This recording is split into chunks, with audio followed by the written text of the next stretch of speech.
her from Terminator should be seen as strong woman, and that's a real strong woman because she doesn't need to be sexy wearing a skirt and have sex with someone, and, like they do in Wonder Woman. But I mean, I can agree with the whole love story subplot. Yeah. Like, I don't necessarily think they needed to go as far as they did with that. But that was her kind of coming into her own. Yeah. And because living on her, like, among those Amazonian women, I feel like they had a strict code, and she was kind of unfamiliar with all of this culture and stuff. So that's just her trying to...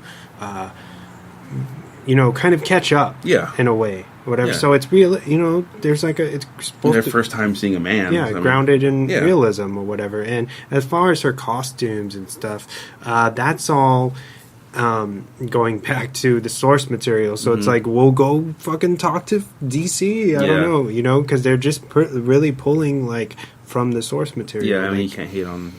That's what she was designed to look like from the beginning. And to hit on him talking about Sarah Connor and Linda Hamilton, I believe is the actress's name. She wasn't a bad-looking woman, either in the first or the second one. Yeah, I mean, like, she was more of a, like, get the fuck out of my way, I got a mission or whatever. Yeah, but she still was an attractive woman.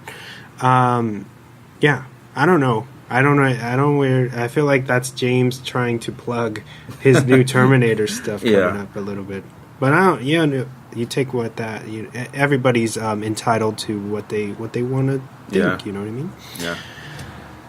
Any more news? No, that's all the news I have for me. Okay. You got any? Yeah, I do have some. It's pretty much all horror, and you didn't touch in too much horror, so that's cool. I was looking for it, but. Considering what we're talking about today, that'll be cool. Anyway, the new trailer for Jungle is just dropped, and that's starring Daniel Radcliffe.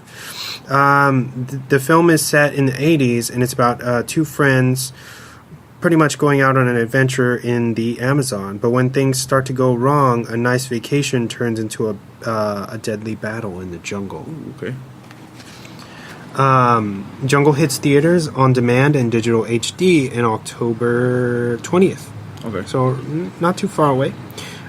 It was directed by Greg McLean, who's done like the classic Wolf Creek. Oh, okay. I don't know if you've seen that. Yeah. Rogue and the Belko Experiment for his newer one. I haven't seen that one yet. I haven't either, but I've heard good things. Yeah. Next up, Exorcist director William Friedkin steps into possession territory once again with his documentary The Devil and Father Amorth. So William filmed an actual exorcism performed by Father Gabriel Amorth in this. Holy crap. This was Amorth's ninth exorcism of an Italian woman. I guess like the rules were that he had to come alone, and he couldn't bring any kind of equipment, any lighting. So all he was armed with was an high definition Steadicam, which he shot the entire exorcism just a few feet away from them, from the father and that sounds interesting. The woman. Yeah, I guess the documentary has just since debuted at a film festival, and it's basically, I think, following the father or whatever in his evolution. Yeah, I guess he has since. I think he passed away in 2010, if I got that right. And the director William described his experience as terrifying. Yeah, I can imagine. I mean, yeah, witnessing something like that. Oh, holy shit! It'll blow your mind. Yeah. Not to mention that the guy's already done Exorcism or The Exorcist. I feel like he kind of set the bar for what an exorcist or a possession movie is. Yeah. So that's interesting that he got to witness a real one. Anyway, look out for that coming soon sometime. Next up, I don't know if you would consider this news or not, but it's more of a swan fact. So we'll do that real quick. But Tim Curry was supposed to be the Joker in the Batman animated series that took place in the 90s. Oh, wow. I didn't know that. Yeah. The guy who originally helmed Pennywise was supposed to be Joker. And the story behind why Mark Hamill was hired instead of him was Tim unexpectedly came down with a case of bronchitis. So ultimately they fired him. Yeah. Warner Brothers or whatever fired him and hired Mark Hamill, and the rest is history. Yeah. And I just thought that was really interesting that I should say that since it is about to come out. That's funny that you mentioned that, because I was listening to a podcast and it was about they're just asking Mark Hamill a bunch of stuff about how he got into voice acting, and they asked him how he got the part of the Joker to do the voice. Yeah. And he said, this other actor got the part. They called me in to do the voice, and I did it. And then about a month later, I was told I didn't get it. So a month later, I get a call saying, "Oh, yeah, by the way, you got the part now." His agent called him, said you got the part, and he says, "Oh crap, I don't even remember what I did." And then they're like, "Well, idiot, that's why they record stuff." Okay. So you can remember what you sound like. He's like, I was scared because I didn't know what I sounded like. Oh, and, like if he had forgot how he did his tone. Yeah. Oh. But yeah, that's pretty cool. Awesome. Yeah. Okay, moving on. Universal Pictures has finally dropped the first trailer for Insidious: The Last Key. Directed by Adam Robitel, who also did The Taking of Deborah Logan, which is an intense, I believe that's found footage film. If you haven't seen that, that's an incredibly scary, unnerving horror film. So the fact that he's doing this kind of gives me like a little bit of hope, because I'm not sure about doing another Insidious after 3. Yeah, I haven't even seen 3 yet. You haven't? No. Yeah, so a little bit about the film. It welcomes back franchise veteran Lynn Shay, a.k.a. Elise, who now has to face evil, which is threatening her own family's home this time. Ooh, okay. Yeah. That'll be out January 5th, 2018. Next up, American McGee is ready to bring Alice back for a third outing in Alice Asylum, which is I think it started out on PC, the Alice in Wonderland kind of twisted horror take, where you have to like go and basically kill things and monsters and stuff. Yeah. It's I think a lot of people know about it, but anyway, he's trying to get EA to like kind of jump on board to help release this new game. He's going to pitch it to them, but I guess he needs our help. So if you guys are interested in that, try to find his mailing list located on his blog and follow him on all the social media. And we can try to get this game, the ball rolling on this. Yeah, that'd be cool. Yeah. And that's it for my news bits. Do you want to do weekly recommendations? Yes, I actually have a few. I have... My first one is a Netflix original. It's called Glow. Yeah. Yeah. I remember you posting something up about that on Instagram a while back. Right? Yeah, I did. I did. And I finally got to it, and I watched it in about like 4 days, I think. Okay. Yeah, it's about 10 like out of work actresses, right? Mm-hmm. And they're struggling, and they get this opportunity to start Glow, which is Gorgeous Ladies of Wrestling. Mm-hmm. That's what it stands for. And it's the show is basically about their struggles and trying to break that stigma of women can't really do anything physical. Yeah. And it's really empowering. I guess that's what I mean. I would definitely say, yeah. It's a good show. I really liked it. I really enjoyed it, and can't wait for season 2. It's incredibly funny too. Yeah, so if really you like funny. Comedy and stuff that's really kind of raw and doesn't hold back, which Netflix is kind of notorious for now. Mm-hmm. Yeah, I would definitely check this out if you're a fan of wrestling. Glow, it was a real show. Okay.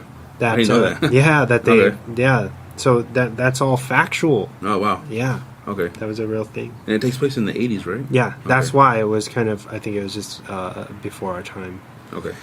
And my next one is guess it's a docu-series on A&E, the network. It's called Leah Remini, Scientology and the Aftermath. Okay. And it's basically, she's an actress. She was on King of Queens. And she's been in a couple of other stuff, but that's her main thing she's been known for.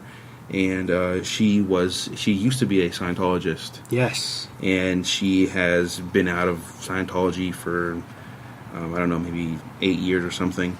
And she is basically bringing to light everything, all the shady stuff, and everything that goes on behind the doors in Scientology. And it's pretty moving. It's pretty crazy to hear all the stories, because she gets people who have left the church or whatever you want to call it, and they tell their stories, and it's supposed to be 100% true. So yeah, it's pretty cool.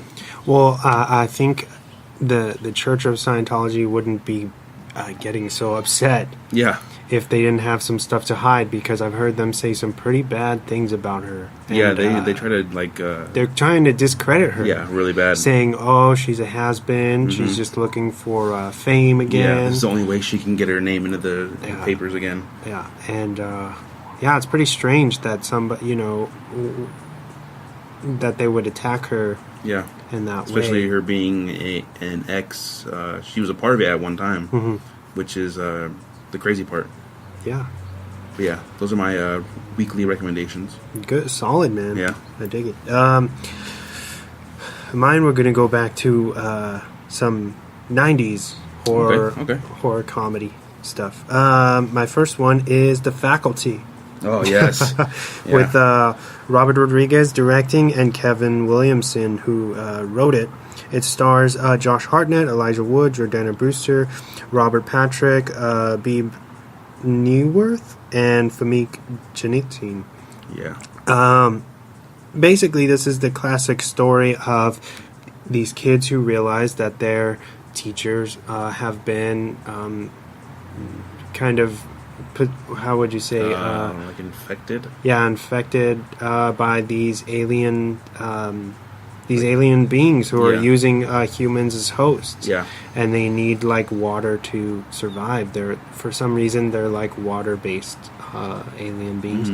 But this film is extremely underrated and looked at as kind of cheesy 90s fodder.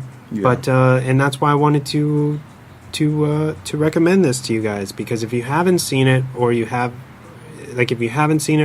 revisited it in a few years, you should definitely go back and check this out, because it's really good. And I think I've seen it a few times lately, and it definitely still holds up to me. It's fun, and it's that kind of perfect mixture of comedy and horror and the violence, and everything just comes together perfectly to make a fun kind of roller coaster or a ride. So check it out. It's called The Faculty. Yeah, it's a great movie. I love it. From I think it's 98. Yeah, 98. I think. My next up, my last recommendation, I believe, is Idle Hands. Oh yeah, that's such a good movie. Which is from 1999, a year later, and this for some reason has a 16 on Rotten. Really? 16%. Oh no way! Haters. Which basically makes this a bona fide cult film. Oh yeah. That's kind of been rejected by the masses apparently, but it's starring Devon Sawa, my boy, Eldon Henson from Daredevil. Yeah. Foggy. Yeah. Seth Green, Jessica Alba, and Vivica A. Fox. It's about a young kid who has his right hand possessed by some kind of demonic force. As he struggles to keep his hand at bay, things turn bad after he kills his two best friends. Yeah. And that basically leads us into our film focus for the night or day, depending on when you're listening to this. It's A Nightmare on Elm Street, the 2010 version, which is 95 minutes long. It's got a 15% Rotten. Hell yeah. It's rated R. The budget was 35 mil, and it grossed 63. So it definitely wasn't a bomb. Yeah. It's about the